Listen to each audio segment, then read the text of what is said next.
Welcome to Colonie TV, the governmental educational channel for the town of Colonie.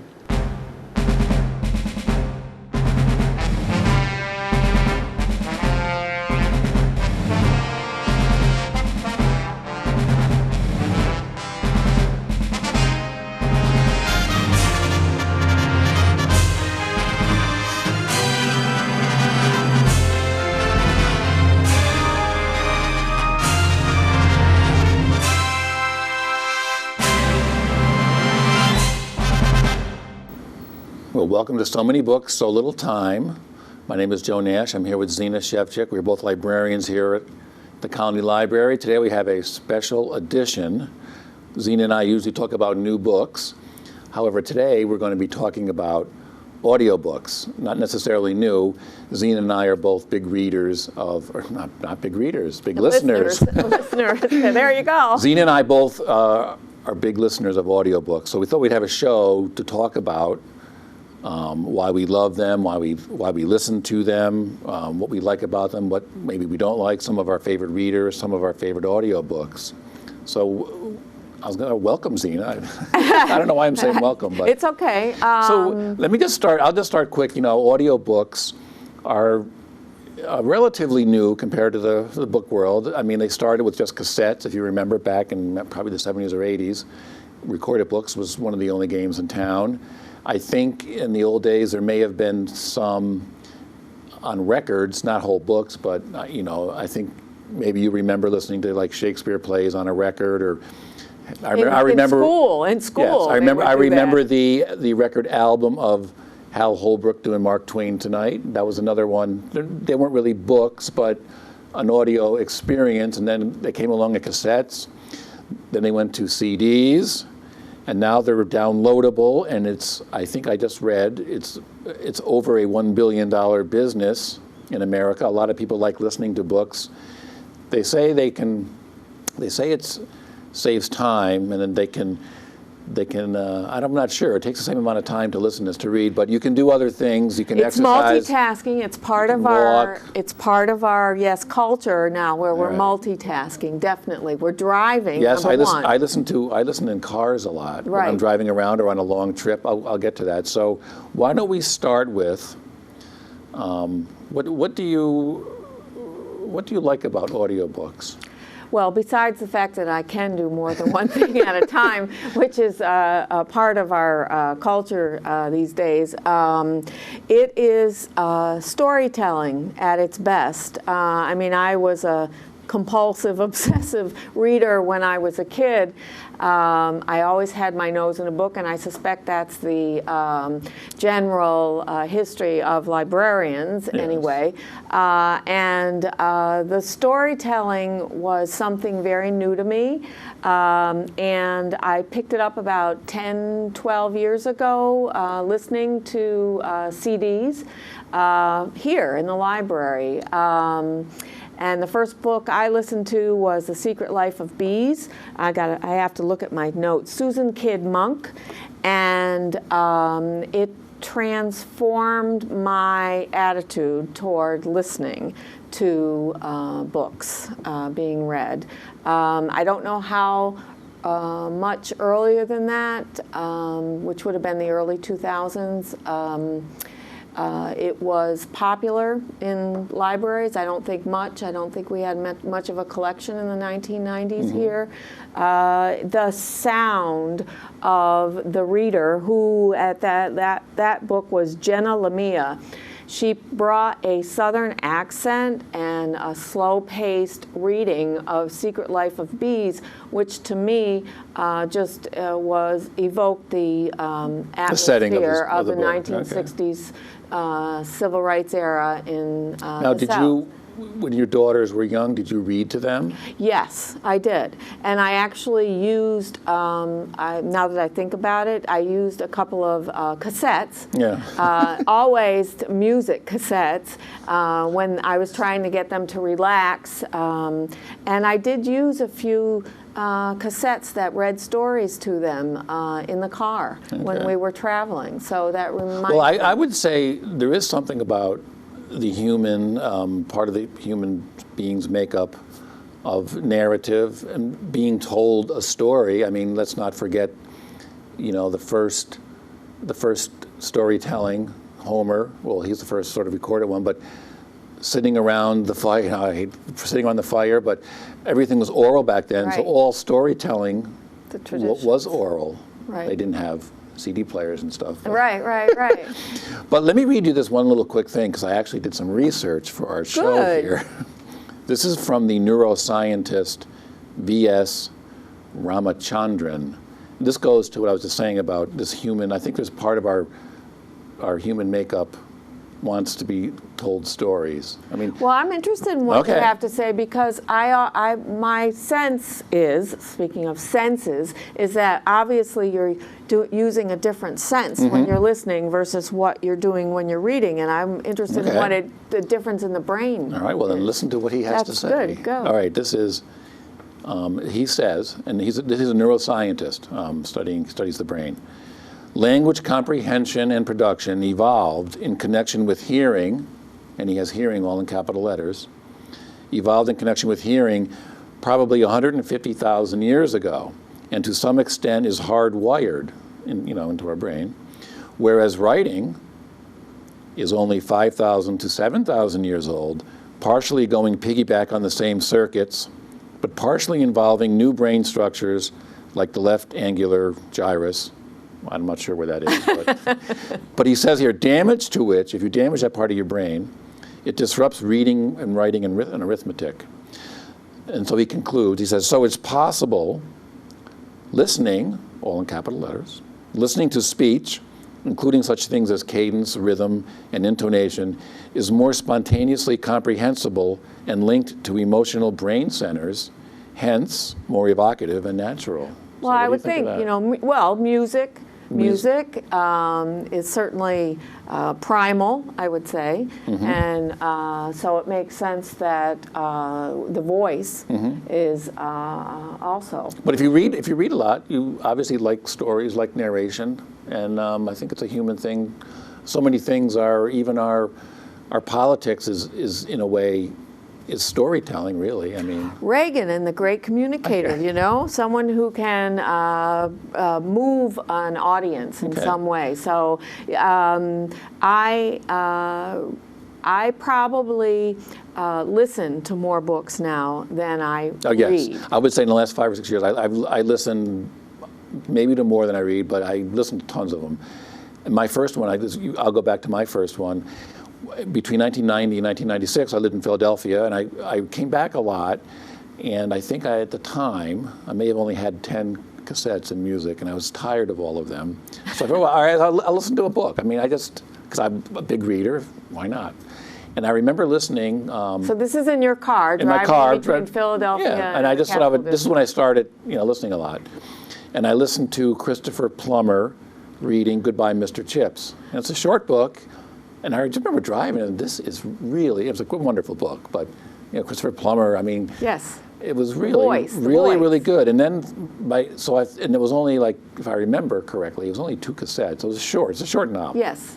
So then I thought, well, my next trip, a book that I loved reading, I thought, well, let me listen to this, because it was always a favorite of mine, and it was a reading of The Razor's Edge by Somerset Maugham, and I was enthralled the whole ride. It made the ride really go by faster. But you weren't paying attention. But a great book, and so I've been listening, more and more, and I absolutely love audios. And now I'm to the point where I look for certain readers. Yes. If one of my favorite readers is reading a book, it could be a book I never would have picked up, but if he's reading it, or she, there's a lot of those. So. That's the same for me, and that's how I've gone to other genres because readers that I have liked are reading in more than one area. And it's the interesting thing is not too many authors. Some read their own work. Not too many actually read their own work. I mean, there's always exceptions. But. Yes, my exception is Bill Clinton reading My Life. I don't listen to very much nonfiction, but I love his voice, even if I may not agree with his politics. I love his voice, and so I listened to the entire thing. Well, was that Unabridged? That was a big book. It was a long book. All right. And it was, you're saying his... Well, yeah, you know, maybe I went forward and backward a little bit. Well, another author that I liked, I listened to, he didn't read all his books, but he read his main ones, was the late Christopher Hitchens. His reading of Hitch 22, his autobiography, was fantastic. And the book, his book about atheism, do you remember the name of that? God is Not Great? God is Not Great, something like that. So I listened to those, they were really good. But his reading, and maybe it was his own life, but he was a sort of a famous public speaker. Yes. And if you know Christopher Hitchens, his reading his autobiography was really a great experience. And you know, I'll probably listen to it again. He has a great voice, but he was also very charismatic. So do you have? I don't know how you want to do this. Do you have any favorite readers or any favorite audio experiences? Which do you want to? Well, I read mostly fiction, and I mean, I do both. And I listen to mostly fiction. I think for me, nonfiction, I'm usually learning something, and it takes more concentration. I think maybe with fiction, I can like let go you're involved a little in the bit story. more. Yeah. So I read mostly and listen to mostly mysteries and popular fiction. So I started probably with Patricia Cornwell mysteries, which were very basic, and that reader was Kate Reading, or Reading, R-E-A-D-I-N-G. When you follow a series, if you have the same character in several novels, like Patricia Cornwell, do you like the fact that it's the same reader? Yes, okay. Very much so. There's not as much of a sequence in her Patricia Cornwell's work. You can jump into any of the books, but her reading, Kate. Again, I don't know how to pronounce it. Whether it's Reading. I think it's Kate Reading. Reading. I'm not sure. She directed me to other mysteries. She read Mistress of the Art of Death by Ariana Franklin, and she read all of the Lawrence So this Willits. is one where you followed the reader to others. Yes. Well, I've done that too, if I like a reader. Absolutely, and I. Well, she's a very famous audio reader. She has many. Yes, she's done a lot. It's a very calming voice, I find it, and very soothing. To me, it's kind of deep. It's not high. Voice isn't high, and it's very. I don't want to say mellow, but it's well paced. She's very good at pacing, and she doesn't jar me at all. Okay. Well, actually, my favorite reader I feel the same about, only it's a male. Who's that? His name is Joe Barrett. But wait, you can finish about her, and then I'll talk about him. No, she's just one of many. But I can't say I've read or listened to anything of hers lately. The most recent thing I listened to was A Possible Life, which just came out by Sebastian Fox, and he uses 5 readers. This is one thing that's different about it's one of those multiple audiobooks, right? Okay. It's actually the book is actually 5 vignettes, I'll say, stories about different characters, and so he uses a different reader for each character, and I absolutely loved it. It was very important in defining the characters. The first character is a British middle upper class person. The second was also English, but lower class, and the accents were very distinctive. And one is I'm trying to remember. One is a woman. One is an American from the 1970s in the kind of a groupie with a band, and that it really was an enhancement to have different readers with the different characters. So Well, it's like 5 different stories. Right, but there's not a physical connection, but there's the theme within each story is the same. So that's something to look for too. Sometimes the readers actually do different accents to portray different characters within the novel or nonfiction book, whatever book it is. But some actually have different readers, present different characters. Well, so some readers may change their voice for every character, like Jim Dale does with all the Harry Potter. I think all those won audio awards. And those are extreme different. Those are extreme different. Some people change the voices a little bit so you know it's a different character. But the ones I like are when people are talking, the reader will just change the different person just slightly. He doesn't even change it because if it's a male or female. They just kind of tilt their voice a little, so you just know it's a different character. And they don't do it, it doesn't have to be big. I just listened to this book by Robert Timberg. The reader was Patrick Lawler. It's called The Nightingale Song. Very long book. It's an old book, but we just bought the CD, 19 CDs. It's about 5 men who all graduated from Annapolis. When I say them, you'll know. Three of them were very close. 3 were in the class of 1958. John Poindexter and John McCain. Class of 1959 was Bud McFarlane. And then 10 years later, 2 classmates of the class of 68, James Webb and Oliver North. And this book traces, it's their whole life, actually. The book came out in 95. But it traces their whole life, why they went to Annapolis, what Annapolis was like. They kind of knew each other there. Well, the other 3, they knew each other a little. They weren't buddies. Oliver North and James Webb had a famous boxing match that apparently is still talked about to this day at Annapolis. However, all 5 converged during the Iran-Contra here. Poindexter, McFarlane, Ollie North. So you know the names. This is one of the best books. That sounds fascinating to me. I've This is never a book, heard of it. a nonfiction. I listen to a lot of nonfiction. Nonfiction is really good. This reader was really good. He didn't change voices. He changed them just a little bit, like if John McCain was talking, because we all know how he talks, or Reagan. But just as a book, as a sustained narrative through 19 CDs is 22 hours.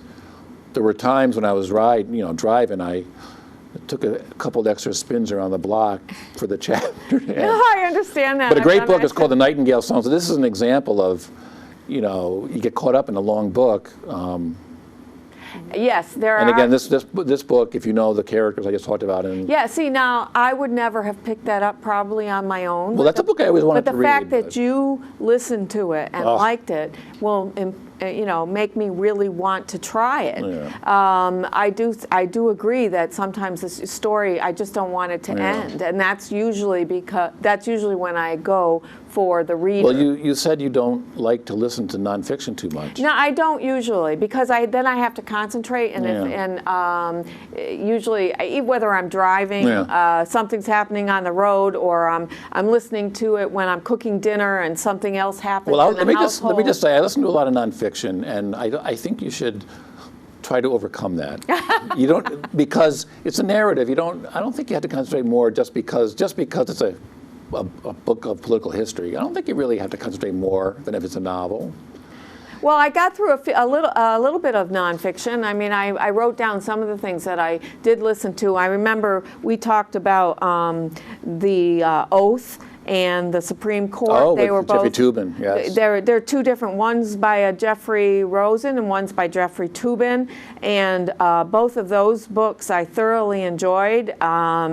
Nonfiction books, and I would highly recommend them. I listened to Bill Bryson's At Home, which I really liked. That was kind of like a meditation more than anything else. Walking the Bible, I enjoyed that because that's one of my favorite books. I'd never listened to the audio though, but the book, that's a great book. Yeah, I listened to it. I really enjoyed it. Was that the one the author Don't read? make me. Don't make me.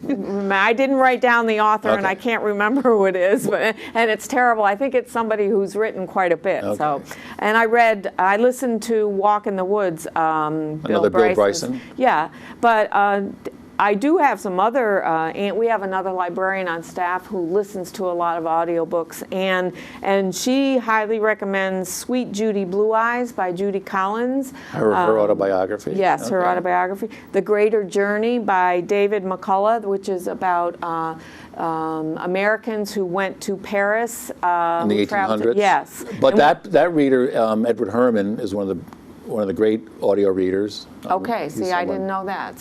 See now, the fact that she gave me these titles, again, Joe and Ann listen a lot, so I trust their judgment. Well, the person who read The Greater Journey, Edward Herman, read the Roger Ebert autobiography, Life Itself, which was so fantastic, great book. He really added to, I mean, the funny thing about the Roger Ebert book was we all know what Roger Ebert looked and sounded like, and I'm thinking, how can someone else do it? Yes. But he, I just sort of, you had to take into account the Roger's words, and it was easy to do because Edward Herman's a great reader. But anyway, that I just. I well, don't know, here's where was one. it? I'll try to get you into some nonfiction. Yes, but I also want to point out to our listeners, watchers, viewers, what other categories of talking books we have. But go on. Okay, here is one of the best nonfiction audiobooks I've listened to in the last several years. This book is fantastic. Well, the book itself is great, but the reader is, I think, wait, it's right on here. It won an Earphones Award from Audiophile magazine. This is called Zoo Story, Life in the Garden of Captives by Thomas French. He covered, it's about the goings-on at I think it's the Tampa Zoo. It's in Tampa. I mean, this is a big zoo, one of the biggest in the country, and it's all about how they get their animals, what it's like to work there. A lot of the politics, the guy that runs it, I think, was kind of wacky, and he talks about he kind of follows certain animals around their life, almost like a character, and one of the reasons this is such a great read, a great listen. He follows, one of the characters he follows is on the cover here. You probably can't see it. It's a great ape. I forgot his name. But he goes back and forth. There's a couple lines he sort of follows. But anyway, and there's all the politics of the zoo and the fundraising, and it's really some of it's very disturbing. Yes. And then how they capture and should animals live in captivity. But it's a great story of zoos. But anyway, one of the stories he keeps coming back to is this great ape. I wish I could remember his name. And unfortunately, he was in captivity for 30-something years. And the author really speculates, well, what could he be thinking? Because great apes are really close to humans. And there's all these speculation, and it becomes kind of sad. And then there's a part near the end. I'm not really giving it too much away, but when he dies, it won't wreck it for you if you listen to it. But when the great ape dies, after you've gotten to know him and everything, the reader of this book, his name is John Allen Nelson, the reader was crying. I swear to God, the reader was crying. I mean, he was tearing, you could tell. And it was a very sad part of the book, but it wasn't too sentimental. It was very emotional. I mean, Okay. but this is a great, great audiobook, Zoo Story by Thomas French. So that's another, I think nonfiction, like the Timberg book, nonfiction can be just as moving, and you can get just involved in as, and the Roger Ebert book was, you can really get caught up in it just like a story. So. Without missing anything. Yes. I think with a biography I could probably do that. But it is a way to go, to try a different genre that you're not comfortable with or haven't tried before, to try it in a reading, in a listening format. If you don't think you can sit down and read something, to try listening to it on a road trip. Well, when you're transporting your kids, when you're walking around the neighborhood. That was the other reason I started listening to books was I went on an exercise regimen about 10 years ago. I can't listen while I'm walking around. It's too, if I'm out and want to have a nice walk, it's too disorienting to try to when you're trying to enjoy the walk. I can't do Oh, that. see, but I don't walk to enjoy it. I walk to exercise. All right, but I walk to go as fast as I can without it. Even when I exercise inside the house on my elliptical, I have a television going. I have to be distracted, so I'm not paying attention maybe to I the just- agony. Maybe I just can't But walk and listen at the same time. I also reading, if I have the right reader and the right Yeah. book, it relaxes me. And again, I've done it on walks, but I find it, maybe I should try. well, you're doing your walking for other reasons. Another book that's really good for a long trip, and again, my wife and I listened to this on a trip up to Canada. I was a little nervous about it because thinking, how good could this book be? It was Keith Richards' autobiography, and he read it. And I'm telling you, it was great. Because Keith Richards reads it just like you've seen him in interviews. He's like, well, Mick and I, we just went. It's got great insights into music. And we talked about it. It's hard to believe that he has a great deal to tell, to tell people. He obviously is not. Obviously has stories, but. But he had a lot of insight. Well, I think we talked about his book here way back when it came out. He had a lot of insights into music and the blues. They toured the South before they were very famous, what it was like in the Deep South pre-1965. Great insights into all that, but he tells it like he's sitting next to you, having a few drinks with you, and it goes on, and we're listening. It was really, really good. That's fascinating. See, there's a situation. But I mean, not just his reading was good, but as a book, it was But excellent. I'm also saying that there's the author reading the book, like with Clinton That's one right. author, yes. And they're all the readers are not. They're not always actors. So some of them are not actors. Some are professional book readers. Right, that's what they do for a living, right? And that's fascinating too, because I've read that not all actors enjoy or are able to read books effectively. That it's stretching or using different muscles. People in the theater, going to movies and vice versa, often talk about the different experience of acting in a theater, in a live theater versus a movie, and apparently reading an audio. Yeah, a lot of actors do it. Yeah, but not all. A lot of the people who aren't famous actors or get a lot of work acting do a lot of books, and some very, very famous actors only do a few books. Here's one I listened to, which was excellent. Colin Firth, the English guy. Colin Firth. Oh, I'm sorry, Colin Firth. His reading of Graham Greene's novel, The End of the Affair. Excellent. Colin Firth, for those of you who don't know, was Mr. Darcy in Pride and Prejudice. But The End of the Affair was a great Graham Greene novel about a guy, it was during World War II, a guy having an affair with a married woman, and he knows the husband and his sort of little moral dilemmas, and his reading was, really spot on. The first one I remember, the first time I became aware of that title was when, my brain has just gone. Julianne Moore in the movie. Oh, there was a movie. And famous actor who was the evil person in Harry Potter, the main evil man actor. Oh, gee, I'm sorry, audience.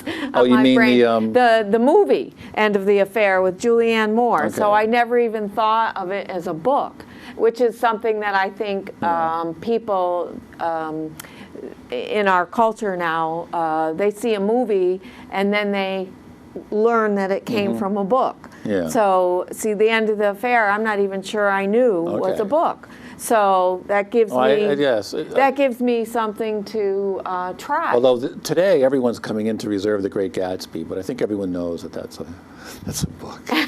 Actually, well, that's on the high school reading list. That brought up. As long as we're speaking of actors doing reading, I listened to another Great Gatsby. There's a couple different versions out there. There's a new one out, but the actor Tim Robbins has one. A very good reading of The Great Gatsby, if you like Tim Robbins, and he really gave it a lot of character and all that. I didn't get to a while ago. You mentioned Kate Redding as one of your favorites. My favorite reader is Joe Barrett.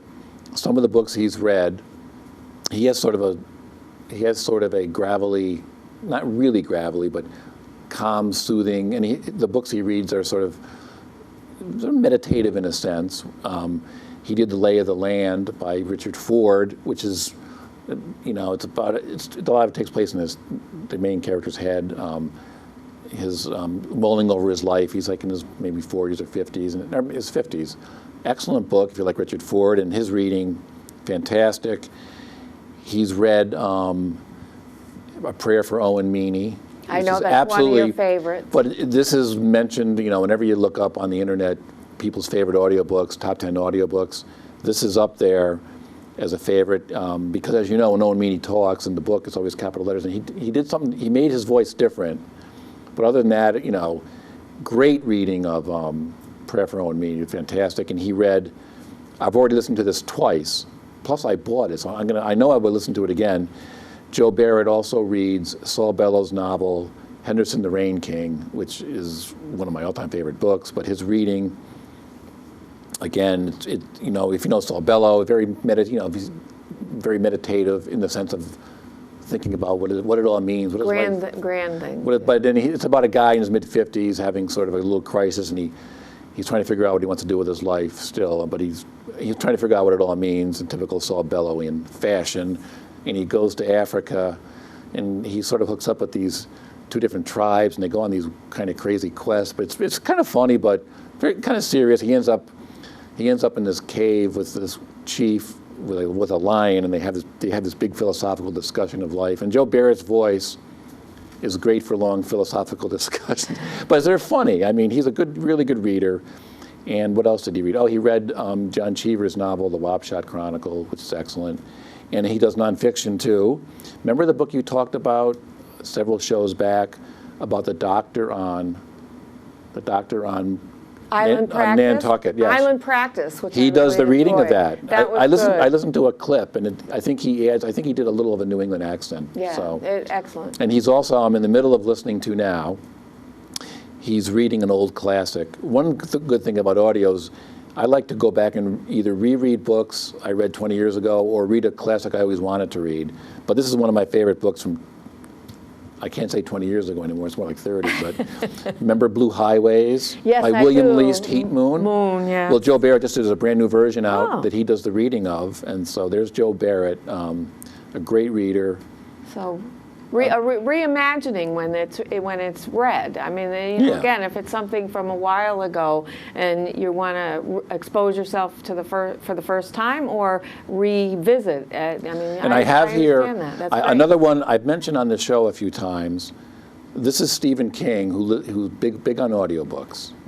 Yes. Actually, Stephen King says here. See, I might be able to listen to Stephen King. I cannot watch his movies. It's too frightening for me. Stephen King says. Might be able to listen to him. Stephen King, he wrote a sort of an article that got a lot of play on the internet in defense of audiobooks. You know, he's taken on Harold Bloom. You know, but Stephen King was saying in some ways audio perfects reading.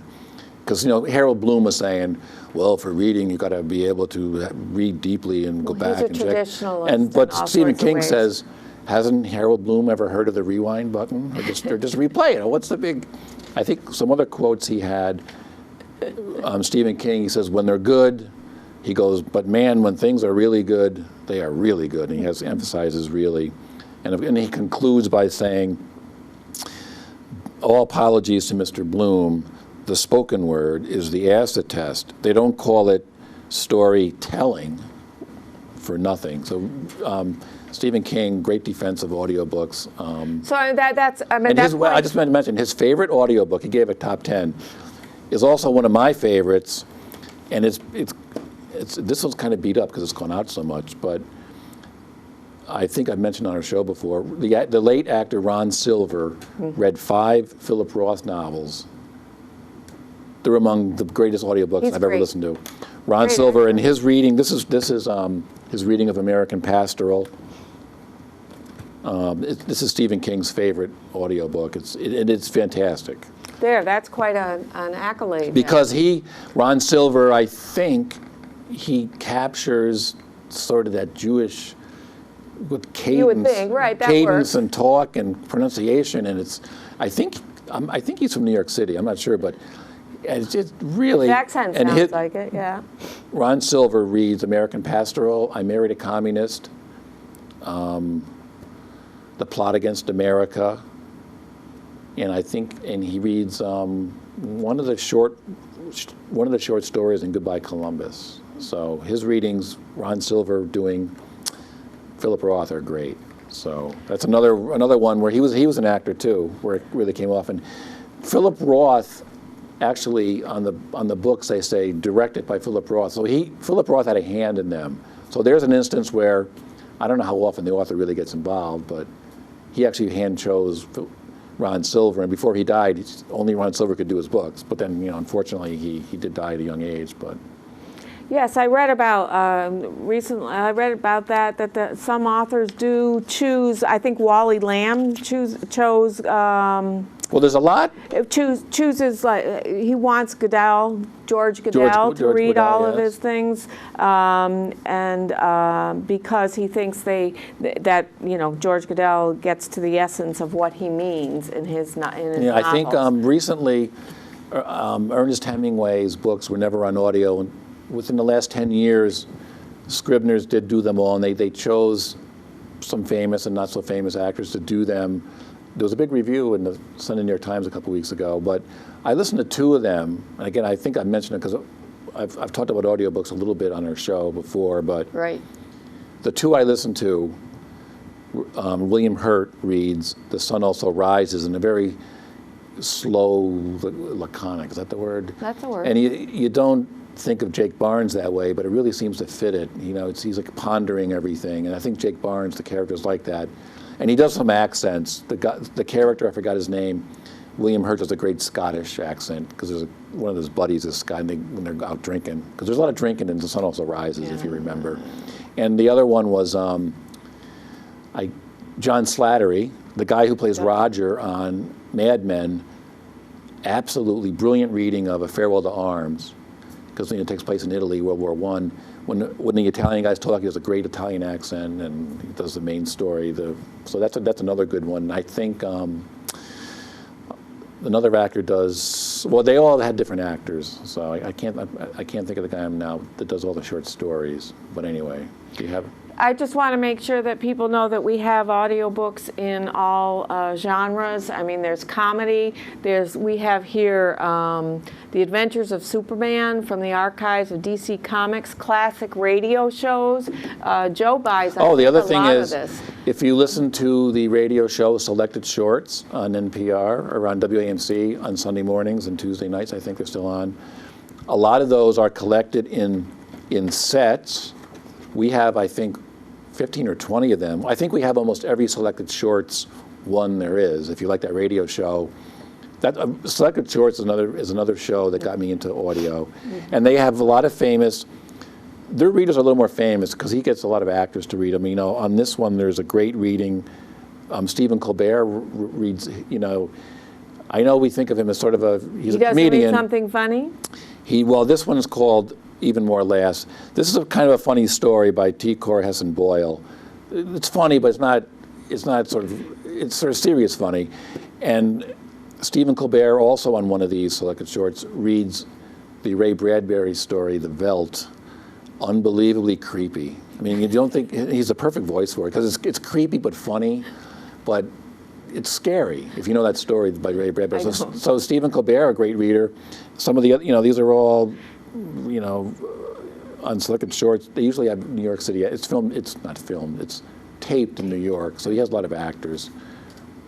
And I think what I forget is that there were motivational cassettes way before there were self-help fiction, right? Self-help. So I want our viewers to know that we also have a lot of self-help books on CD. This is Public Speaking Survival Kit, Expert Training. Wouldn't you rather read? Wouldn't you rather listen to Huck Finn? Yeah, I know, but I want people to know that we have a whole range. We have classics. We have. Well, I have been talking on our last several shows. People don't want to forget. We have a lot of plays, full-length plays by the LA Theater Works done before a live audience. This is Awake and Sing by Clifford Odets. Just to give you an idea of who's in it: Mark Ruffalo, Jane Kaczmarek, Richard Kind, Ben Gazzara. Ben Gazzara has died since I did this, but Clifford Odets sort of making a comeback these days. You can tell that we're really enthusiastic about We this. We are. I mean, we could go on and on. I didn't think I listened to as many as I did until I was preparing today. We have the Colonie Library has 2,500 adult audio books on CD. We have over 600 juvenile children's audio books on CDs, and we have 168 playaways, which I have an example here of what a playaway. It's like a standalone, dedicated MP3 player already set up with just one book on it being read. And all you need supply is a set of earphones, and in some cases a battery, a AAA battery goes into this basically dedicated MP3 player. And so we have over almost 200 titles. I carry these when I'm going on long plane rides. Because they're so small, and I don't. The whole book is in that. The whole book is in but only one book, one title is on each one of these. So I take these when I'm traveling. And are they? Do you like them? Yes. Oh, yes. I mean, they're the same as talking book. The CD books. We have some in nonfiction titles as well. We also have downloadable from a company via our website. Overdrive, where you can download audiobooks to your computer or to your devices. Any device that you can put an app on, an application, piece of software on it, you can download books. And I don't know, we have thousands of titles available. Yes. And then you have them for 3 weeks, just like a book, and then they disappear from your device. And those downloadable audiobooks are available to anyone who has a library card in a public library in Albany or Rensselaer County. So it's a broad-based collection. All the public libraries in those two counties share a catalog of downloadable audiobooks. So there's lots of different ways to get to audiobooks. You don't from our library, and I just want to make sure people know that. I just want to mention one more thing. This went way longer than I thought because we are enthusiastic about it. Yes, that's what I was trying to say. But I'm going to just mention. I already mentioned Joe Barrett. Henderson the Rain King is one of my favorites, but I could never choose the greatest audiobook I've ever listened to. It's too much.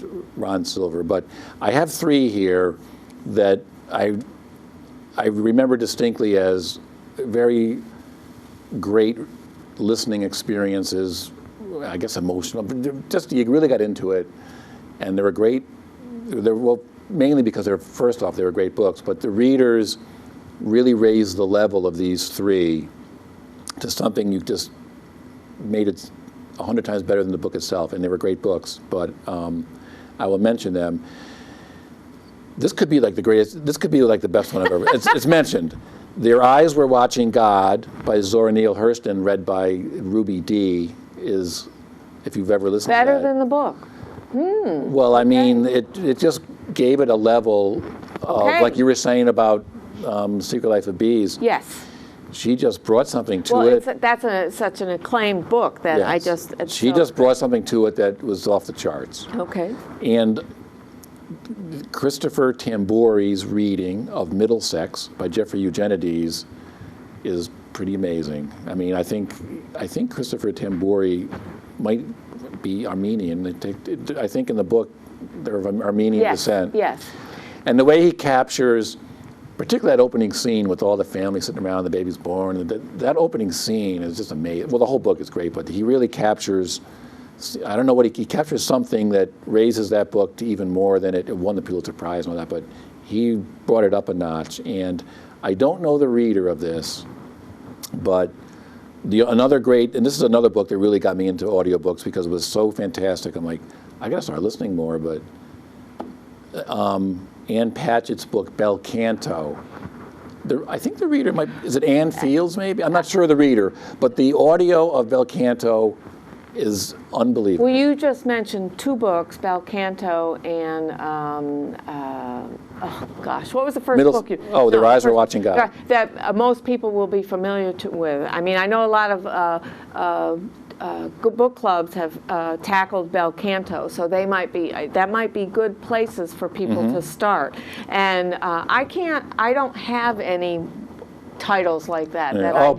You see, the way she read Bel Canto, I could practically hear the opera music, because that's part of the plot as a singer. But I swear I almost could hear it.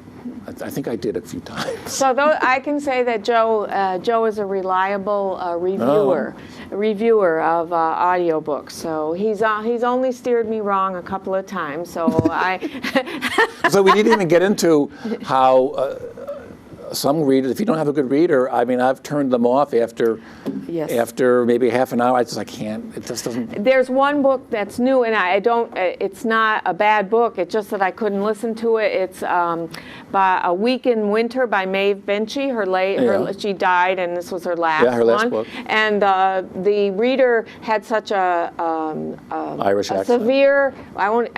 Severe isn't the right word, but it's a strong Irish accent that it jarred me, and I could not listen to it. I could not pick out a lot of the words, so I was missing a lot, and it just jarred me. But that doesn't mean the book isn't good. It obviously is. People are reading it. I mean, there's long lists of reserves on the title, but these are very personal choices. Yeah. Well, I think I told you, the actor and singer Donald Donnelly, I think it's his name, reading Portrait of the Artist as a Young Man by James Joyce.